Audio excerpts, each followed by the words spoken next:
Hello and welcome back to another video. In this problem, we're told the circumference of Earth's equator is approximately 40,000 kilometers. Earth rotates completely around its axis in one day, so ask which of the following is the closest approximation of the average speed in kilometers per minute of a point on Earth's equator as Earth rotates about its axis. So we're told that our speed is 40,000 kilometers in one day. And we're asked to turn this into kilometers per minute. So we have to use conversion rates with the time to get this into minutes. So we have 1 day is equal to 24 hours.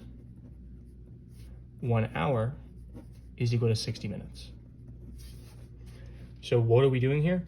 Well, if 1 day is equal to 24 hours, then this divided by this is just 1, since they're the same amount of time. Same here, 1 hour is equal to 60 minutes. So this is just multiplying by 1. So we're not changing the value of this original rate. We are just changing the units because the day units cancel, the hours cancel, and now we have 40,000 times 1 times 1 is 40,000 divided by 24 times 60 times 1, but again, we don't have to do that, kilometers per minute.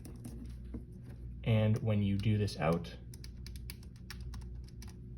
you get that this is roughly 27.78 kilometers per minute. Of our answers, 28 is the best approximation, and C is going to be your final answer. As always, thank you for liking and subscribing, and I'll see you in the next video.